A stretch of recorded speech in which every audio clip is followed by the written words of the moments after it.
Well, hi, everybody. Welcome to the Fundamentalists podcast. My name is Elliott Morgan. I'm here with Dr. Peter Rollins. This is a podcast where we talk about the possibility of life before death.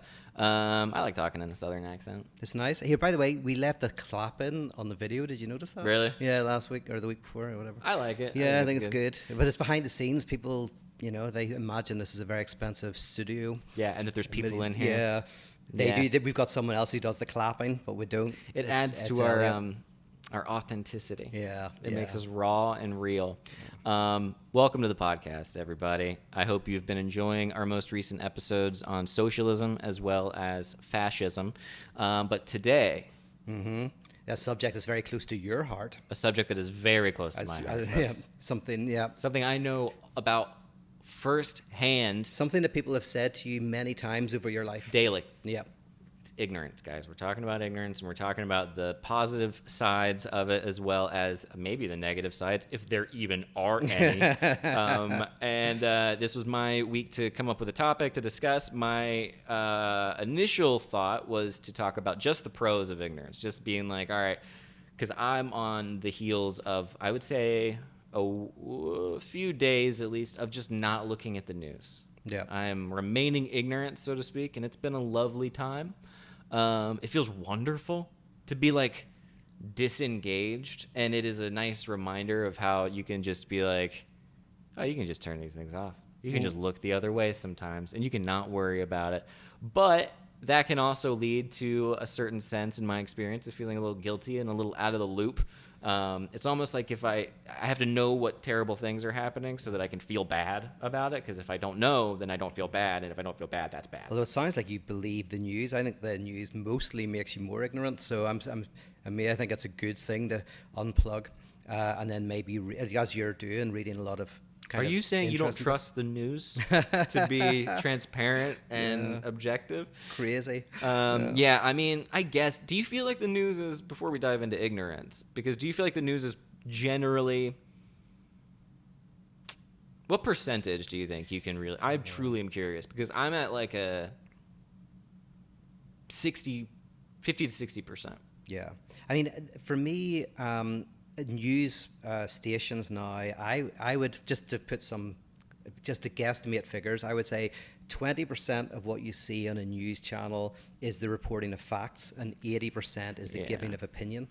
And for me, it should be the other way around, as in, I want to read something that is 80% giving me facts about a situation, and all of the facts, as many as you can know, and then I don't mind if at the very end the author says, and here's my reading of the situation, here's what I think, because either I can not read that, or I can just, but toss the newspaper out. For me, because of the way advertising works, and the way news stations have to garner, clicks and eyeballs, this move to kind of 80% interpretation of the news, but it's still called a news channel. That's what's weird. So it's not a news channel; it's an interpretation channel. Isn't that crazy? And so I try to go to the sources that mostly just give me the information. It's too much work, man, because then you got to read all the facts, and then you have to just decide based on the facts. What you think about something. Yes, well, you have to do the interpretation yourself. Yes, right. Although, do you chew your own food or get someone else to chew it for you? Exactly. Chew it for me and put it in my mouth. Mastication. Mastication. And that's what it feels like, is that I think so much so that people don't even think like this anymore. Like I don't know how many people watch, for example, a politician's speech compared to how many people watch the interpretation of the speech by their particular news station. Whereas if I want to listen to what a politician thinks, I just watch it myself and then make that decision myself. But you trust that what the politician is saying is what they think. No, I trust that that's what they're saying, and then I can interpret through whatever their actions, whatever. But it's like, I just don't want to hear the 3-minute bits and then 6 people who are not experts, because but this is a big thing we're going to talk about today. Here we go. He's on fire already. Because have you heard of the Dunning-Kruger effect? Yes, I have. Oh, by the way, what did you think of my new mat? Your Gangsta's Paradise mat? Yeah. I went to the wrong floor to get to Pete's place, and Pete's on a way high floor, everybody, up here on his high floor, but it was a mat that said Gangsta's Paradise, and I thought it was definitely yours, and do think that might be your Christmas present. Oh, thank you. Yeah, I like that. Yeah, so because what I like to do is I'll watch what the politician says, so to speak, or I'll watch the speaker of the whatever, and then in my mind, and I don't think this is any better, I'll try to form my opinion in a way that I think the news anchor is going to form their opinion. Like, I'll be like, if I'm watching it, like, this person's gonna, the liberal, MSNBC will say this, and then it's a little fun game. To that's see interesting to go, right, takes. what would CNN, MSNBC, and Fox News, Yeah, why BBC, I think the Fox News has been such a joy for me for, a long time, but Fox News specifically this year with them kind of pushing back on Trump a little bit, which you got to wonder how much that's actually them and how much that's just like make him seem, like they're doing that when actually they're not. But the news stories that have trickled down and the interviews that have happened with Trump and everything have been very, very enjoyable when he gets like kind of pegged a little bit, but from Fox News. It's wonderful because it's like, home field advantage or whatever. But anyway, so ignorance, you have thoughts on it. Mm-hmm. You have thoughts? I don't want to hear a word about them. Okay, well, yeah, you listen. You lead the show. There's a Calvin and Hobbes comic called where Calvin says, Hobbes asks him what ignorant means, and Calvin says, "I don't know, and I don't care to find out." It's very funny. Calvin and Hobbes is the greatest of all time. But I have such a affinity. The phrase is "ignorance is bliss," right? And so you kind of go through the phases, I guess, of bliss where you're like, which is where I'm at, where I'm like, oh, I don't have to know any of this. I don't have to allow this into my brain to get all upset and worked up and just feel like that's doing something. Like, there's a weird cathartic thing when I will watch news programs where I just get so angry and then nothing happens. Nothing changes. I don't do anything about what's going on, and then I'm like, and then I get over it. Yeah. But I feel better because I got mad. Yeah, and you're primarily talking about ignorances in terms of like political events. That's your primary interest is current events. But you're thinking ignorance like as a just a whole, ignorance as in a lack of. Because I was thinking like there's three types of ignorance. I was off the top of my head, but. Three that you could think of. Three I could think of. Regular ignorance of not knowing something. Hell yeah. Already love it. Yeah. Willful ignorance, which is much more interesting, is where we weirdly refuse to know something and refuse to we close our ears to something. That's the interesting one for sure. And I then like that one. That'll probably be the good one. And then learned ignorance, which is kind of the ignorance that comes from deep study and deep reflection. So Socrates is, I know nothing. Or Thomas Aquinas, who at the end of his life said he knew nothing in comparison to his experience at Mass. The problem with the problem with people is that wise people are so quiet. Fools so sure of themselves, or something like that. That's right. Yeah, and that's the Dunning-Kruger effect. Blake, I think. What is that? Yes, the Dunning-Kruger effect. So for the sake of people listening or watching, it's funny because I don't. Most of these silly kind of pseudoscientific studies are kind of they're interesting, whatever. But the Dunning-Kruger one's actually very good, and it's a study that shows that the less someone knows about something, the more they think that they know, and the more sure they are. And so, and the more someone knows about something, the more humble they are about it. And so the Dunning-Kruger effect creates this really annoying thing that I see on news shows. That's why I don't watch them, but of people who don't really know what they're talking about. And they don't even know that they don't know what they're talking about. They really seem to believe it. Yeah, so the ignorance is so there's an ignorance that manifests itself as knowledge, and that's kind of reaction formation. So the more less someone knows about something, they've seen some infographics on Instagram, they think they know about a complex socioeconomic That's what issue. you call your 20s. Yeah, or with 10s, that's an ignorance that manifests itself as knowledge. And on the other side, there's the knowledge that manifests itself as ignorance. Oh, let's talk about that. Yeah, like when you talk to someone who really is an expert in a field, it's beautiful sometimes because they are so aware also of what they don't know. Yeah, isn't that amazing? That's one of my favorite things, period, about life. I like that and I think it's such a good litmus test to put in your pocket when you recognize that people who know a lot about things tend to have a certain humility about what they know, and people who are just like, oh, I don't know, and you're like, that's a pretty good indicator. It's so simple, and I feel like it's so oversimplified, but it's true like 99% of the time when you talk to someone who's like this, and I'm guilty of it, because I'll just be like, I'll see my little frame and I'll be like, this is what it is right now. But my frame will move and I'll be like, now it's this thing. So I got, you know, shiny new object syndrome. And like a good example of this is like people watching sports on their TV who think that they're professional coaches and know what the team should do. When I would guess, if you're a professional coach, you're sitting there going, my goodness, this is incredibly complex. I'm giving 60 hours of my week to strategy for trying to figure out how best these players should position themselves. And then someone who literally watches a game a couple hours every week with their friends over drinks. They know. They know that I know what that person should do. Yep. Throw it over there and you gotta go along with the thing, and then they'll name plays. Yeah, that's a fun one. This is the worst. See on YouTube, one of the most frustrating things for me with some of the public intellectuals is that they're very good at one field.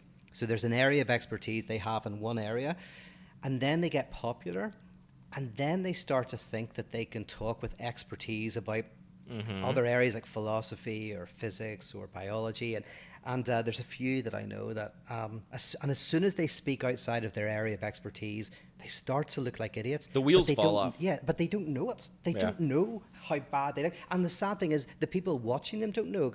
So I'm thinking of one person who, they're very good at an area of clinical psychology, but if they talk about moral philosophy or something like that, or there's like, who's that guy? Jordan Peterson.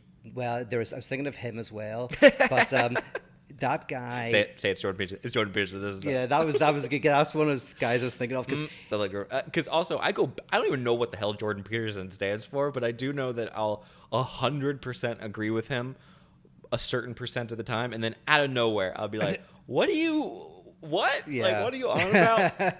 I know. And there's that guy who wrote the moral. Was it? I even read it years ago. Steve. He's a neuroscientist. Who's massive. Green? No. I'm thinking of Brian Greene. I'm thinking of The Elegant Universe.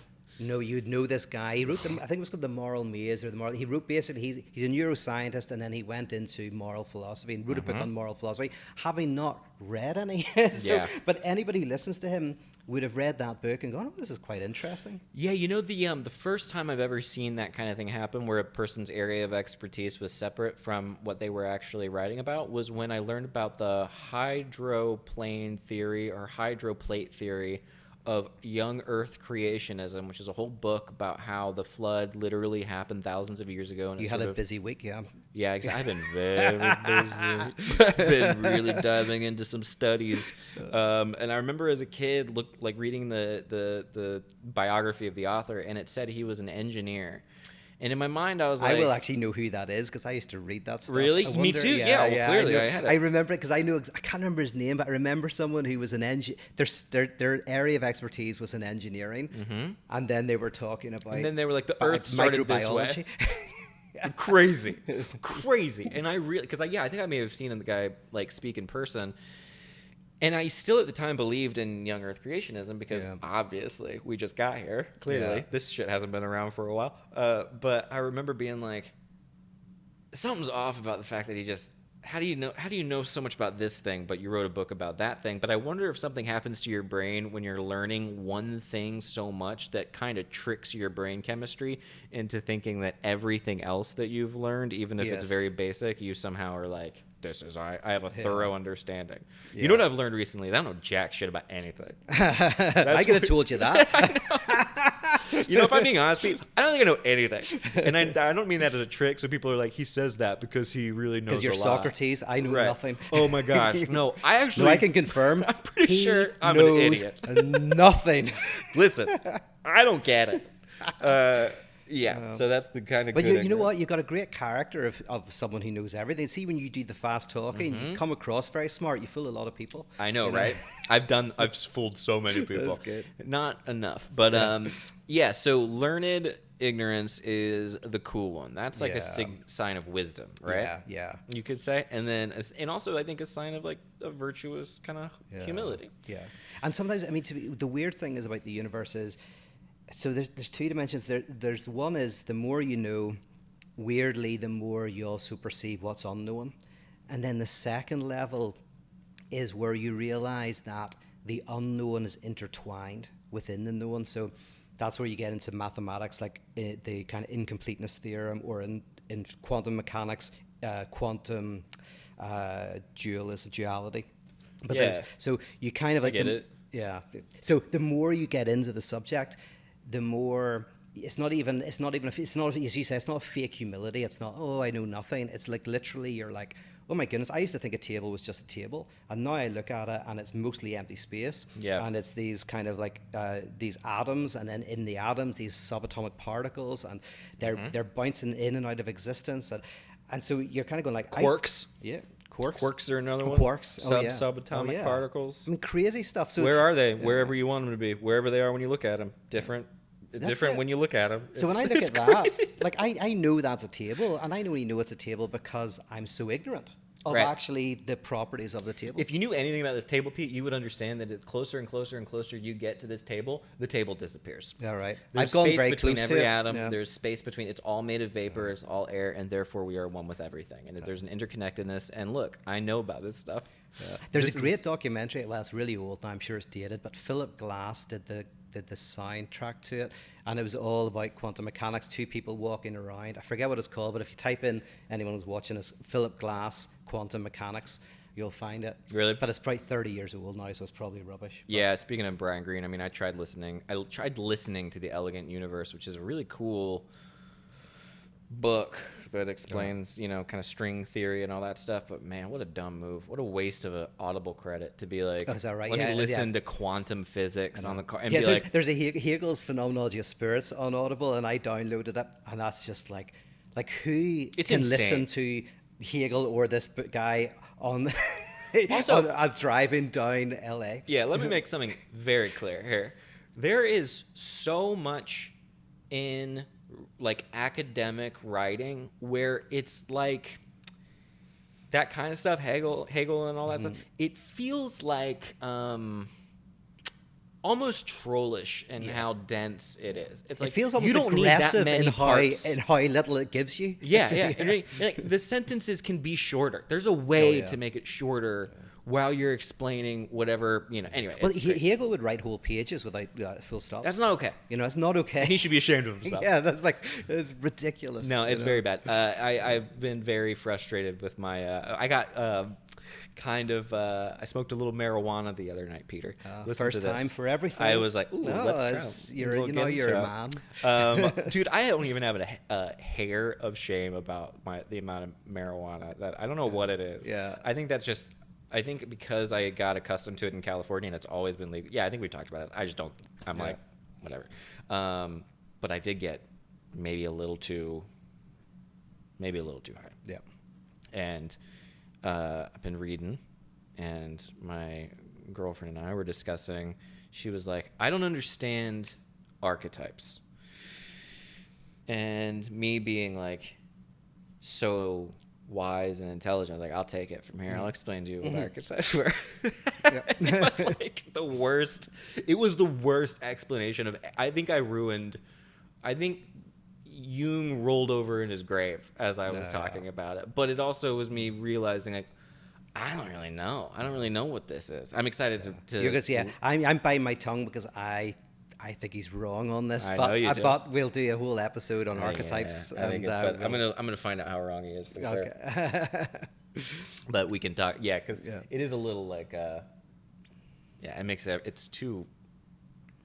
We'll talk about it some other time when I have more to say on it. But anyway, it was that kind of thing where I was like, I know about this. I don't know how to explain it. And in trying to explain it, it is revealing how ignorant I am on the subject, which was very funny to me. But the second type of ignorance. Oh, yes. This is the willful ignorance.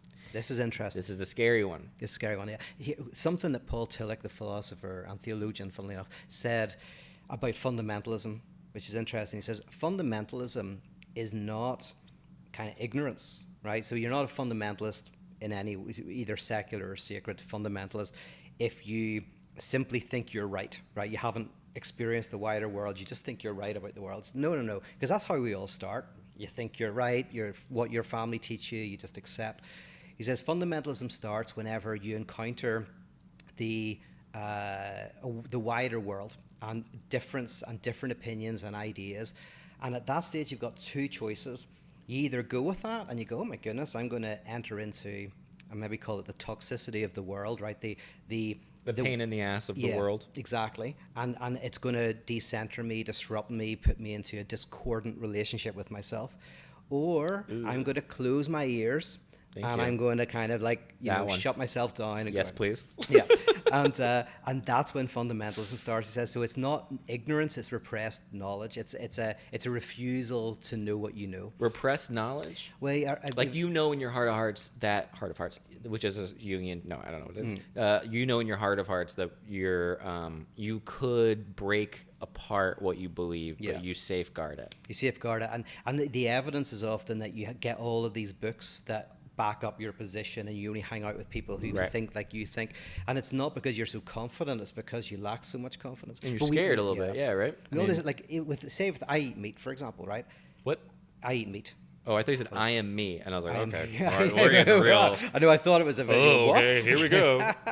But no, I eat meat, and I, like many people, if I see some people on the street handing out flyers about how terrible the meat industry is, I might kind of avoid picking up one of the flyers.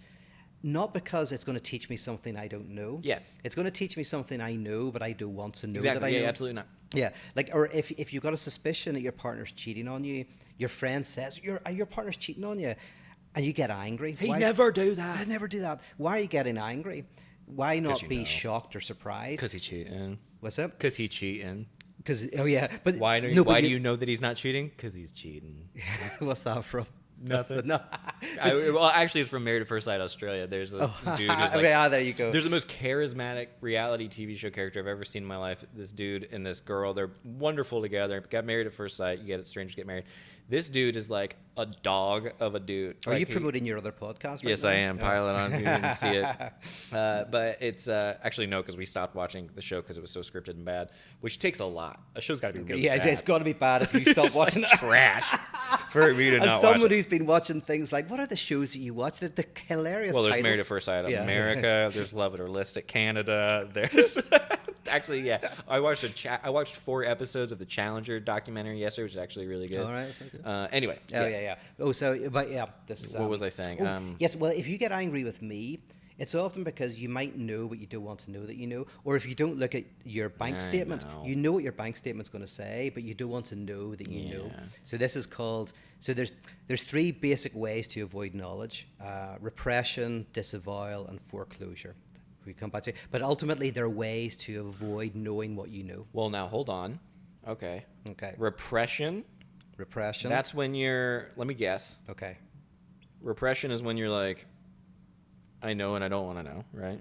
Repression is it's down. It's so far down in me. Can't even. Years I've been ignoring it as a reality. It's bare. Is it really repression or is it suppression? That'd be suppression. Well, no, that repression is right. The only thing is that you don't know. Like repression is weirdly, you've pushed it down, so you don't even know that you don't know, but it comes out in some way. So so that's repression. You push it down, you hide. So like walking on the other side of the street when you see the animal rights people, and the funny thing is the way it comes back is what's called the return of the repressed. So if you saw Kamala Harris recently, she said, the Harris-Biden administration. That's kind of the repressed truth. We all know that it's a Harris-Biden administration. But did she do that? Both her and Biden.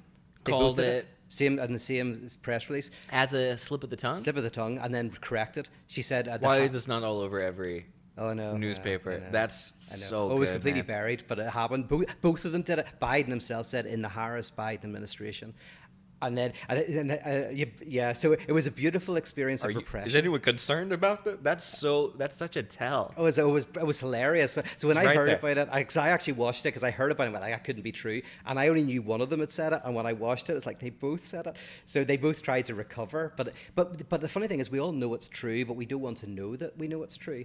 And so the return of the repressed is the truth always finds a way to speak when you avoid speaking it. So Isn't that weird? That's a type of repressed ignorance. Yeah, the truth is a real pain in the ass. Yeah. People are That's always so telling the funny truth. It's funny.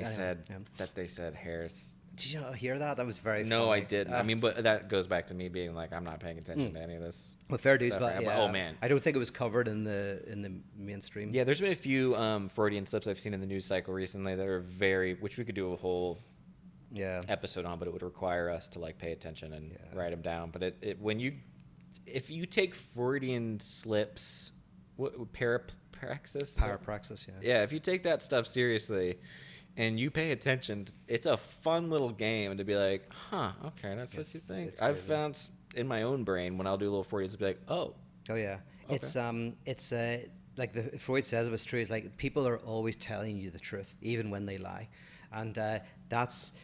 All you have to do is you watch the parapraxis. You watch, often when people are giving you advice, they're giving themselves advice, or the Freudian slip, or the dream, or the tapping of your finger. I mean, the truth is always speaking. I love it. It's very cool. It's very cool.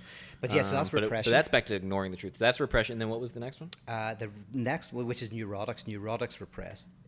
The next one is disavow. What do you think that is?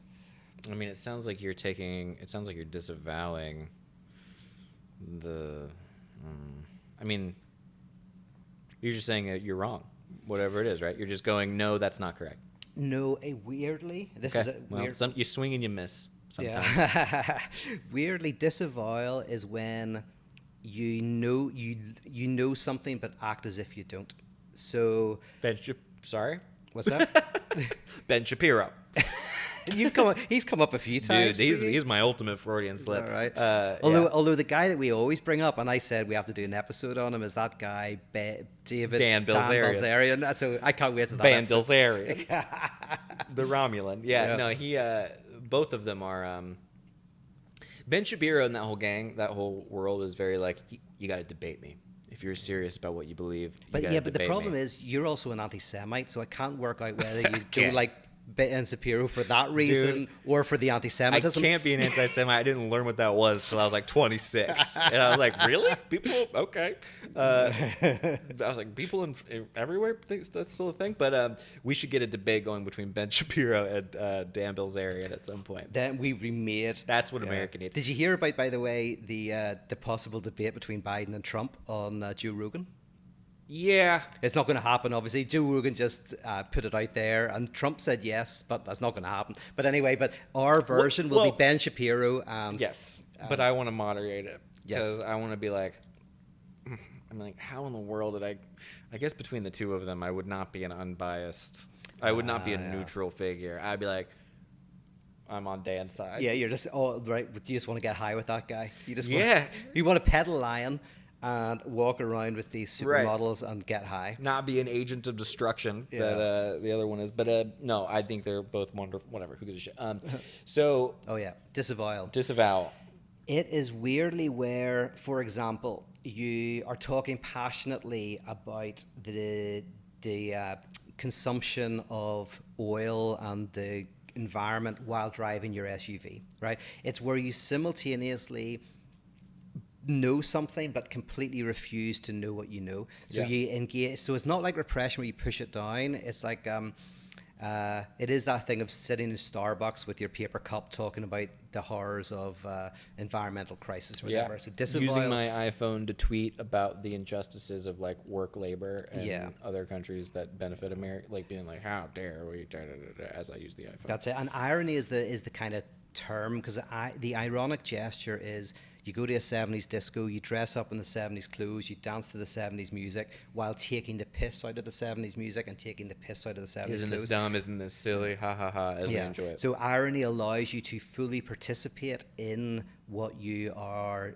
disavowing. So that's basically disavow, which is a form of ignorance. It's a form of it's a weird form of knowing something and yet completely refusing the knowledge of it. I'm really good at that. That's one of my favorite things to do.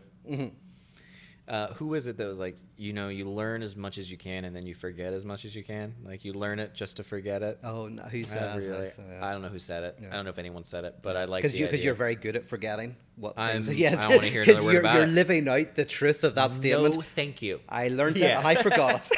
There's something about you learn it and then you forget it. I don't know. Check it out. It's all very fun. So there's disavow, Which is the perverse. That's the perverse. Okay, and now you're going to go to the psychotic. The psychos. I see the Yeah. connection. I mean, by the way, I just thought that this might be a productive linkage of those psychic structures with ignorance. It might not work, but so far it's working. We'll see what happens. Yeah, see what happens. And if you mess up, I'm going to let you know because I definitely know what you're talking about. What is this? What's the psychic? Oh, foreclosure. Foreclosure is where, and this is the one that I'm going to interest to see if it works. This is where we're working through real-time thought processes here, folks. Yeah. This is these are dots that haven't been connected. It's a first draft that is yet to be peer-reviewed, but my goodness, if there couldn't be a little bit of diamond in the rough. This is history being made. This is history being made.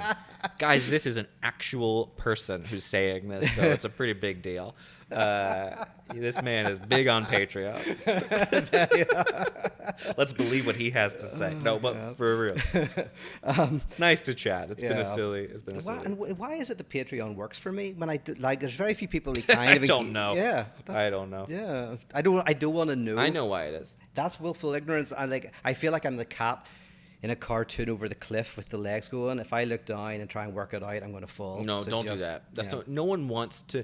If I was a patron of yours, which thank God You're I'm not, never would be, but like if I was one, the last thing I would want is for you to be like, how do I make a better Patreon? You're doing a great job without of asking remaining that question. ignorant. Yes, I honestly think that's the best plan. I don't want to try and work it out. It'll be cringy as hell if you're like, I figured out if I do more of this and more of that. No one wants that. Yeah, I'm thinking of doing gaming. Maybe I play. Don't do this. This is a separate conversation. Oh yeah, we're having fun. I like gaming too. You said, by the way, I mean, maybe in the future we might even have a Fundamentalists Patreon. Yeah, it's coming. Yeah, okay, that's going. I think it's because you don't want to be homeless. We don't want to be homeless. Neither of us wanted that. Yeah. I don't want to be homeless.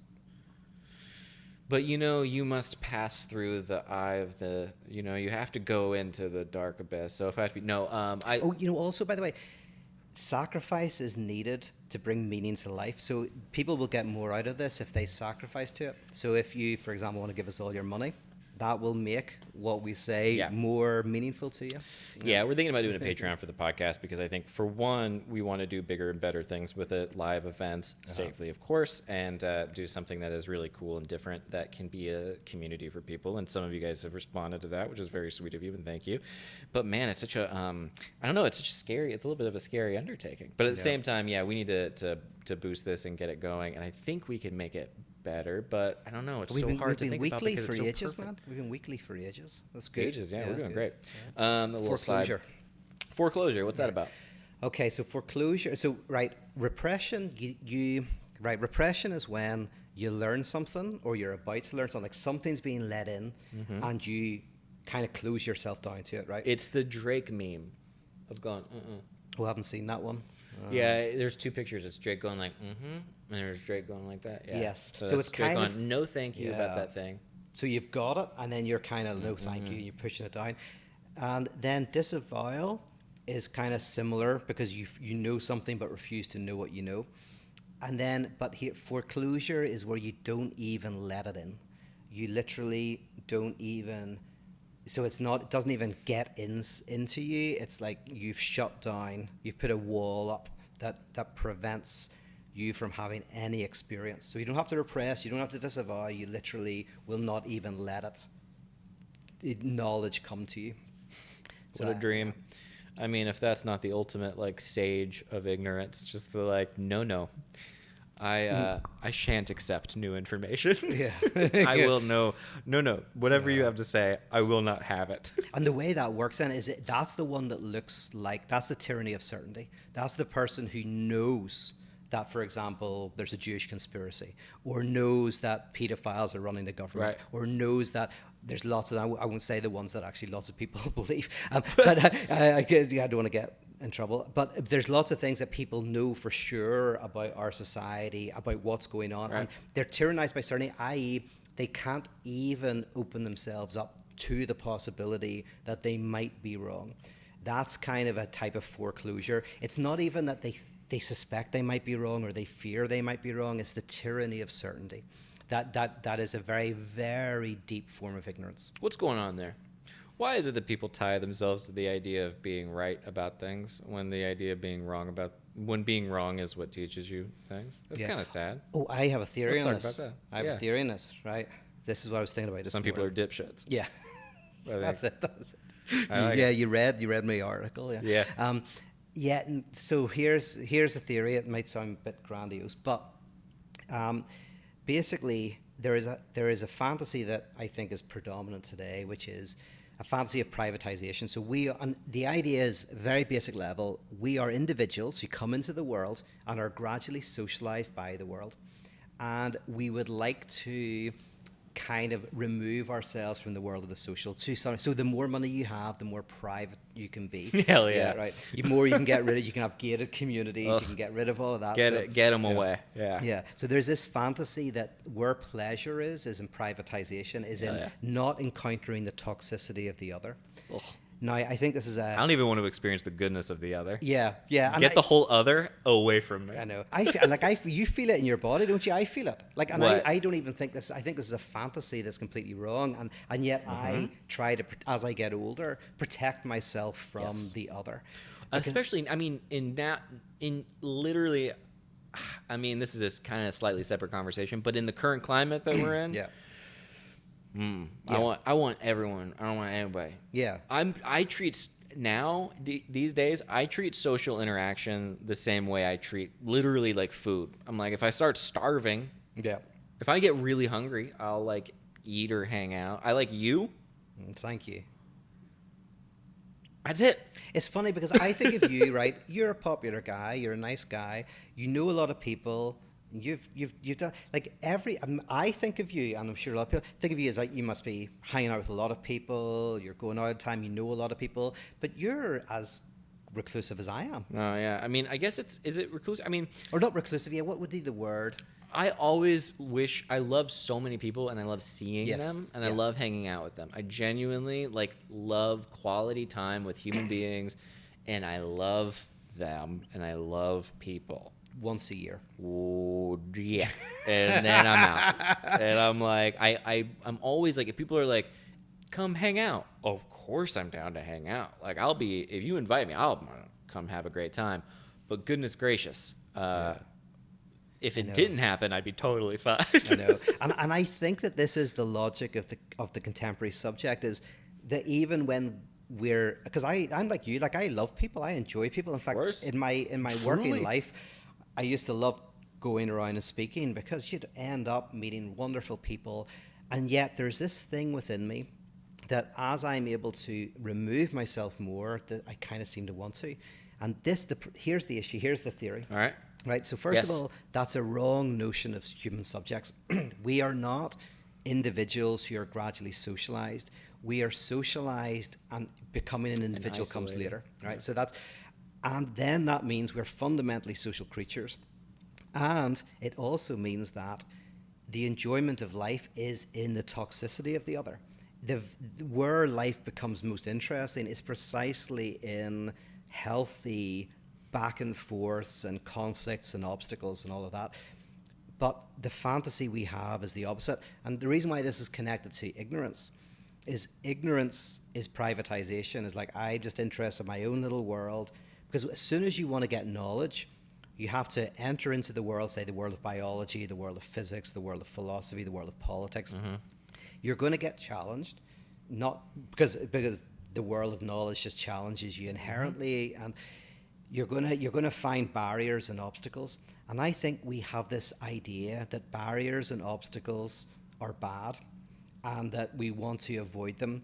And I think we need to change our mentality to the idea that actually not knowing boundaries, barriers, the frustration of having to learn and you're never gonna get there, you're never gonna know enough, is actually where the enjoyment is. That's not the frustration. Like someone looks at a book and goes, I'm never gonna read Hegel because I'll never understand Hegel. I'm 40 years old, I'm just starting. There's no point. The difference is if you can change your mentality and go, oh my God, I'll never know Hegel. And that's what's so fun about it.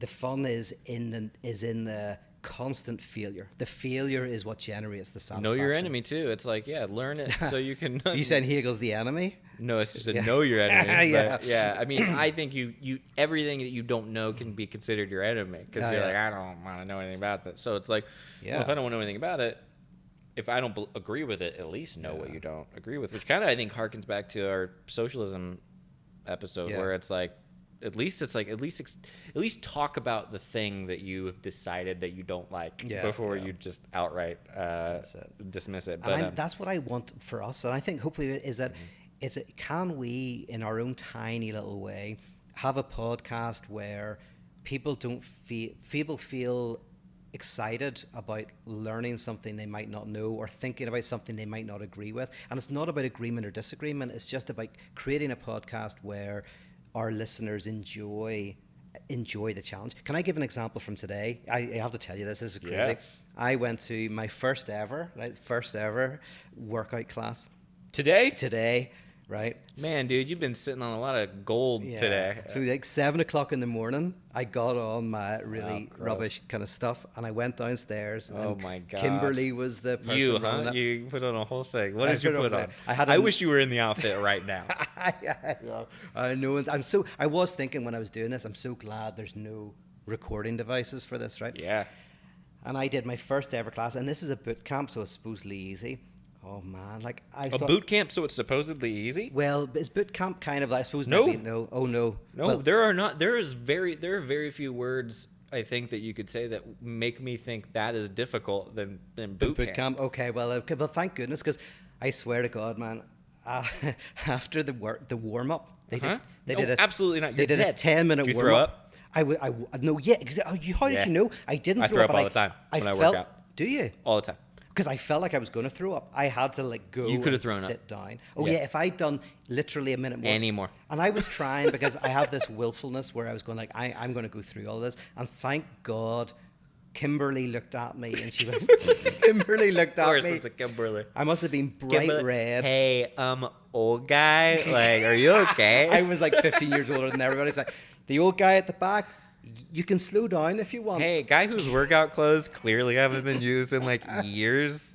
Yeah. And as soon did you as have your workout? That, did you have workout tennis shoes? I did. I bought somewhere. Like I got them in a outlet mall, and so I kind of looked the part. So you almost threw up, and I almost. Okay, yeah, I'll let you tell the story. I'm kind of. Oh no, sorry. So she looks at me and she says, "No, you can slow down if you want." So patronizing, brilliant. I was like, "Oh, okay, thank you." Hey. You don't have to kill yourself. Yeah.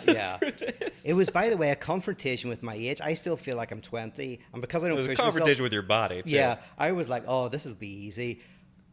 It wasn't easy. It wasn't easy. So I had to sit down, and then I came back every 15 minutes. You need to go over there, Pete. God. So I did. I ended up doing about half because I would come out. I'd just leave, and it's quite embarrassing in a class where everybody else, they're not even sweating. No, nobody's sweating because they're in the rhythm. They're doing it all the time. You have to coughing do up a lung here, and this is COVID days. So everyone's thinking that I'm the fucking, what do you call her? Typhoid Mary. Do you know who Typhoid Mary is? Or I think I've heard that before. She was this Irish woman who had typhoid, but she was completely unaffected by it. But she went from house to house as a cook and gave so many people typhoid. Dude, that reminds me of the. She knew it, by the way. She knew she had typhoid. I thought you said she was mute. That was good for her. No, that reminds me of Hippocrates, the Hippocratic Oath, the father of medicine who ended up. That's right. Killing everybody. Creating bloodletting. Yeah, so funny. I mean, bad. Yeah. I'm sad for all the people who died from bloodletting. Yeah. Man, dude, that's so funny. So, okay. So my point in all of this, as I was like literally felt I was going to die. I thought I was going to die. Yeah. And I'm going to start getting fitter. I'm going to start doing more. It's the best when you. I honestly believe the secret to exercise is you just have to accept that for like the first month, it is the worst experience. And then after that, I really think it gets better. And then if you ever stop for even a second, on a daily basis, if you ever just quit doing it, then you're done forever. Another That's month you got to go through. Yeah. And I'm in that process where I'm having to go through the other month, and I'm like, oh, God. And then you get past that, exercise is the best thing in the world. But my goodness, if it's not it's the worst. It's painful. It's painful. In the beginning, it's the worst. And everyone says it's not, and they're lying. Exercise sucks in the But the thing that I'm going to try and do, and this is where it comes to ignorance, right, is I remember when I first started public speaking, it was the hardest thing I'd ever done, and I swore I'd never do it again. I hated it. And then I realized all I had to do was realize that the audience agrees. What's that? That your audience agreed. Yeah. So dumb. Easy. Everybody. Please stop. What I had to realize was that I'm not alone. Yeah. No one else wants me. Yeah. I was pretty rough. But I realized that the pain, the fear is actually what was making me feel alive. And so I just had to shift my perspective from this is the worst bit of it to actually this is the best bit of it. So sometimes if I'm public speaking and I have no fear, it's like, this is boring. How do I...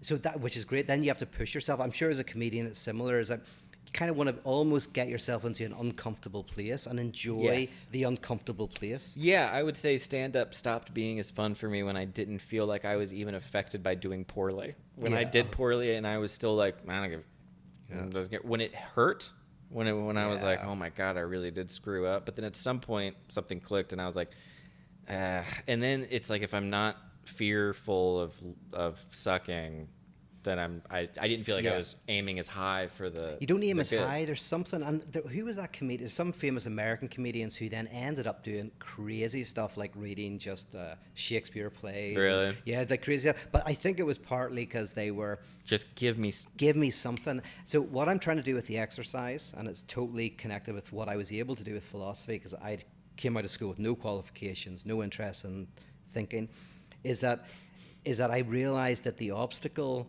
and the ignorance was actually the toxicity, the kind of the barriers is where the fun is. Yeah, that's nice. Yeah, but my issue is I think for so many of us today, we're put off by the barrier.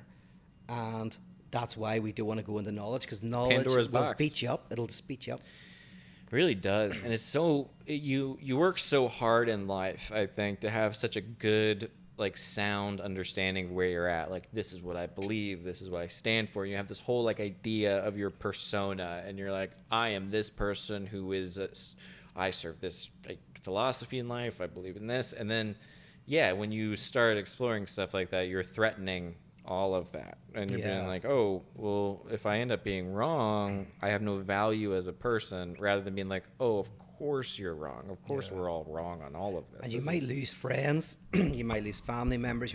Like, that's the other thing, is like, often, you know, it's about we're tribal creatures and social creatures, and the cost of thinking for you. But Hegel, there was a quote I saw on Instagram the other day, but it was a little quote from Hegel, but I really liked it. But he said it was something to the extent of the desire. You know, the first rule to being a thinker is to remove yourself from public opinion. And they're like, yeah, that kind of is it. It's like, you don't be against public opinion. That's just as bad. Don't be for public opinion. Just somehow just find the enjoyment in the struggle of thinking. Yeah. And that's the first step to kind of, like, you know, something I was more watching, enjoyable, I think. Or what? More satisfying. It's actually, I think knowledge is satisfying, but anyway, keep going. I know. It's when you get real... You know, that stuff, the hunger and the it's such a wonderful, it's wonderful. Learning stuff is wonderful. What's not wonderful is realizing, how little you knew. But I was watching that Challenger docuseries. Like, as in the spaceship Challenger?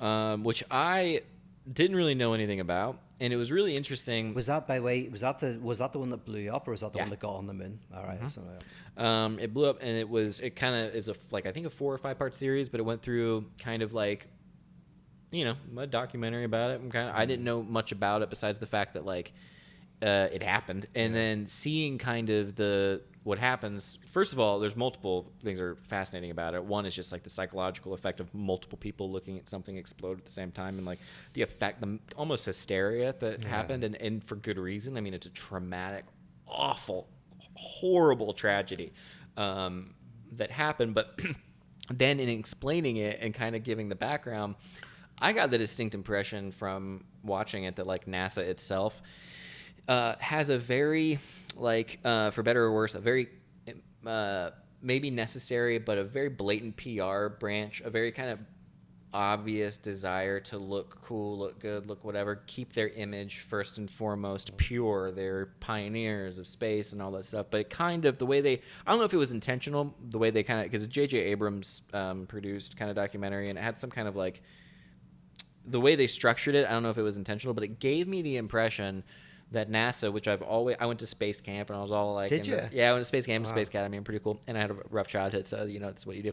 No, it's like the most quintessential, like doing okay as a kid thing. But yeah, space camp ruled. But seeing this documentary and watching NASA, I was like, I was like, they too seem to have a sort of facade in front of them, and I was like, I don't want to know anything about that. I want to just think that NASA is perfect, and I want to think certain institutions are perfect, and that they're the ones I can trust. They're the main instigators of the round Earth theory. What's that? Like they create a lot of like they're fake huge into the round Earth thing. Yeah. They want everyone to think it's a round Earth, and if it was round, we'd fall off. Why do we not fall off? Exactly. Yeah. So. Explain that.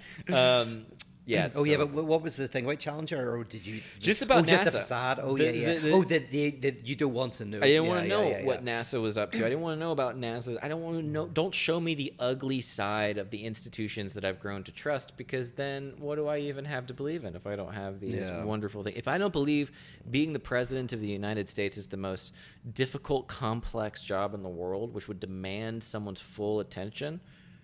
What is the presidency? Oh, it's just a job that somebody has? That's crazy. It can't be. So it's like, there's a little bit of willful ignorance. Willful ignorance is there's a really interesting, beautiful, it's old now, but discussion between Slavoj Žižek and Julian Assange that happened many years ago whenever the WikiLeaks did a big drop on data. Yeah.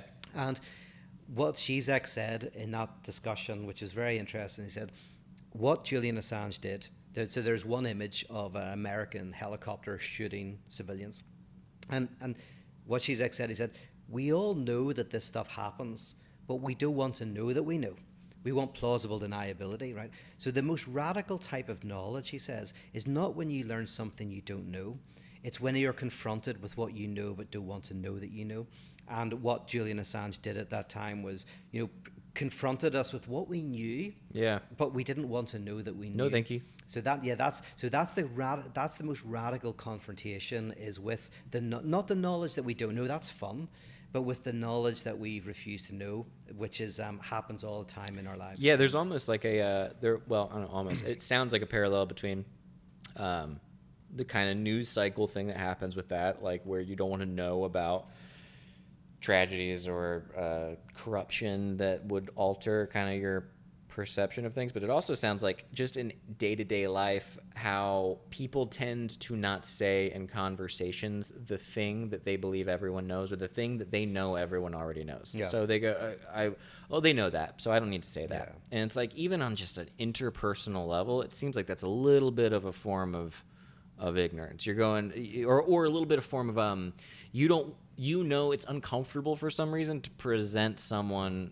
with information that they know. And we have a beautiful saying for it. You know the saying for it? No. Elephant in the room. Yes, that's the best. Yeah, it's a very, very good saying. It's a very very intelligent saying. And also, elephants rule. Yeah. I love elephants. Yeah. But it's a beautiful saying, because you go like, right, elephant in the room. We all know what it means, which is there's something obvious and we all know it, but we're all not saying it and ignoring it. And somehow so good at it. I get an A+ on that. I will bring the elephant in. The elephant can sit on me. Yeah. I don't know where it is. I'm not talking about it. Yeah. I'm keeping my mouth shut. So here's an example. I know, like, some people I know, their son, my friend, actually, this is a long time ago, but he died, and the parents... Wait, the son died? The son died. Oh my God. Killed in a cliff accident. Oh, yeah, it was kind of nasty when he was young. And it was very, very painful. They kept the room as it was, his room as it was, for many, many years. And eventually, years later, they took the room apart. And when they took the room apart, the real mourning for the father, and once it happened, there was mourning, but somehow there was a knowledge, but there was also something that was helping them to avoid a full confrontation with the suffering. And then when the room was taken apart, so for example, if you break up with somebody, people can be fine until they see their partner with somebody else, and then they break down. They know. You break up twice, yeah. Yeah. So there's kind of knowledge, and then there's knowing the knowledge. And it's a basic structure of human subjectivity.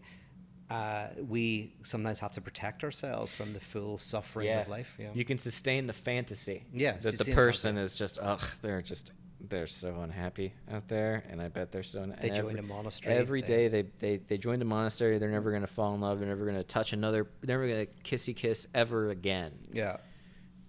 And then you see on Instagram. Or you know you're waiting for a report from a doctor, and you kind of know there's something wrong, but as long as you don't open that letter, you kind of don't know your knowledge. Yeah. And you know what I do this with? Parking tickets.